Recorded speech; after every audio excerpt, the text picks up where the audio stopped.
Okay, so in this video, we're going to show how to create a plasmic design where you have a certain part of your design replaced by a code component. And this can be a component from your existing code base or some design system component or really anything. But the example we'll do for this video is I have here this recharts chart.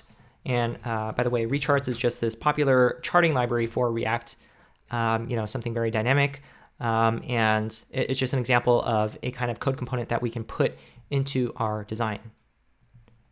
So I have here this very simple page, and what I'm going to do is I'm going to create a box here. Just this is some arbitrary size box that I'm going to say that this is my chart component. I'm going to call it my chart, and this is just a component that I'm going to, let's say, put in the center here. And I don't necessarily just have one of these. I can have multiple of these, just one on top of another. And that's pretty much it for this my chart component. This is just a design time placeholder that we're creating. This component is actually going to be entirely replaced by an actual recharge chart from our code. So it doesn't really matter what it looks like in the studio. So it can look as as similar to the real thing as you care to make it.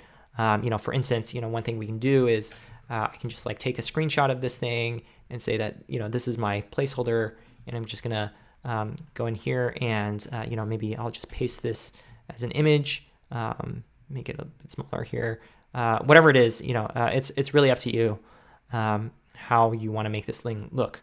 Now, and maybe I'll just get rid of this background here. Okay, so that is pretty much it for my design time placeholder. Now, I'm going to sync down this code into my code base. And this code base, by the way, is what's running this recharts chart here. I just have a simple create React app running on localhost. So I'm going to pull up my terminal.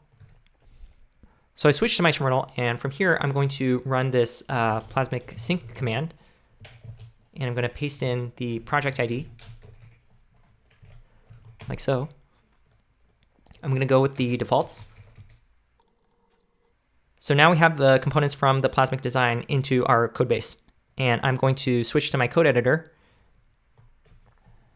So what the code editor has pulled up is the top-level app component, which is just rendering this my charts or this recharts component. I'm going to replace all this with just rendering the homepage component, like so.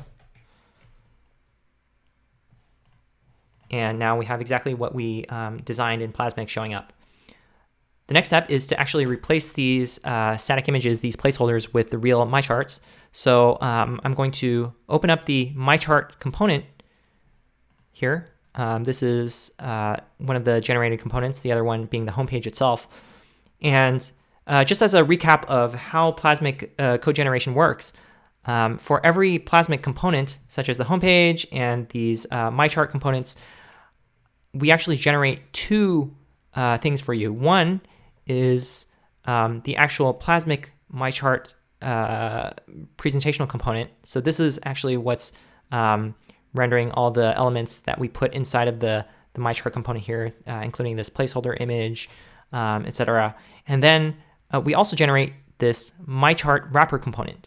So this my chart wrapper component, by default, it lives in your components directory, and this is something that is owned by you as a developer. You can do whatever you want from this file. You can add hooks and state and whatnot, and you can also choose not to render the Plasmic presentational component at all, which is actually exactly what we're going to do. We're going to render our own choice of component here instead. Wherever there is a chart, wherever there is an instance of my chart in your Plasmic designs, it will always go through your wrapper component, and so it will render whatever you put in there. So instead of this Plasmic my chart, I'm going to just render the actual recharts that we had.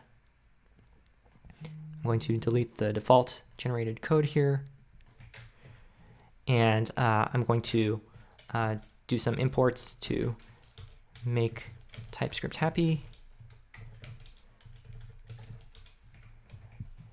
And I'm going to hit save. And soon we should see the actual charts show up. Great. And these are the real dynamic recharts charts showing up. Now, one thing you'll notice is that they kind of jump to the left. And the reason for this is because in Plasmic, the positioning of these elements, of these my chart components, notice that we can set positioning on them. These are CSS styles that are essentially specified, passed down into the component as class name. And so there's a prop here in the default props. It's called class name. And so we just need to make sure we make use of this. So what I'm going to do is I'm going to just wrap this whole thing in a div that takes a class name, and we're just going to pipe it the class name that was passed to us from outside. Whoops. Like so. And that should give us the correct positioning. Now I have these two, so this is great. Now we have the actual recharts chart showing up embedded in our Plasmic design. And as you can see, it's pretty natural to do that, just given like the code generation scheme.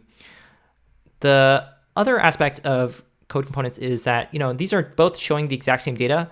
Maybe what I want to do is actually show different data for different charts. So each one of these instances, I want to be able to let my Plasmic Studio users configure exactly what chart is being shown. So maybe this will show one chart, this will show a different chart.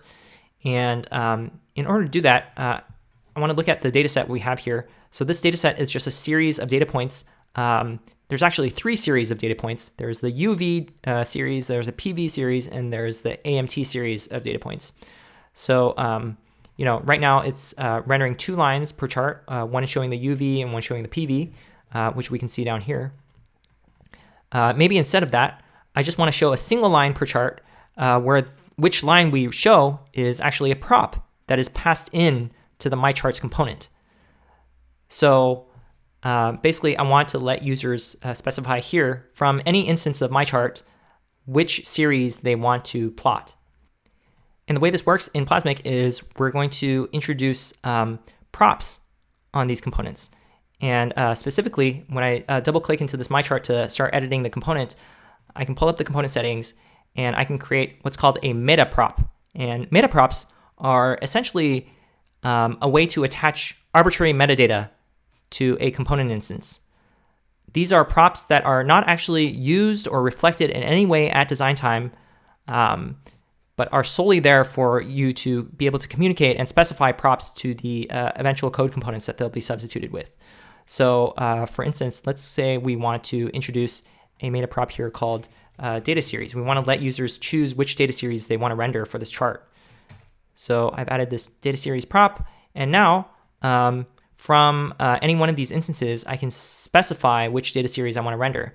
So again, from the data sets that's available in this app, I have UV, PV, and AMT as the 3 data sets. So maybe this first chart here, I want to render the UV data series. Maybe the second chart, I want to render the PV data series. And that's really it. It's as simple as that for users in Plasmic Studio to specify props to component instances. Now we need to make use of these props from our code. So I'm going to go back into my terminal. I'm going to sync down the latest design from Plasmic, which should now include, I think the only change is that we've introduced this prop and specify the props on a couple of instances. So if I go into the code, how I would make use of that is now on this MyChart props, there should be a default prop called data series that is available. So we're going to make use of that. And we're going to make use of that down here in choosing, what data line to render. We're going to actually make this specified by data series rather than being hard-coded. And we're just going to render a single line per chart. So I'm going to delete the second line, and I'm going to hit save. And now we should see that we're rendering, the 2 different data series that we specified from Plasmic Studio.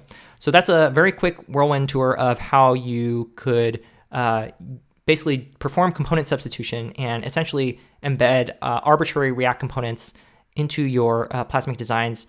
And this is what lets you, very flexibly interleave, Plasmic components with real components, within Plasmic components, etc. Besides things like simple data props like these text props that we introduced as meta props on the MyChart component, you can actually also another type of slot or another type of prop that you can introduce is slots.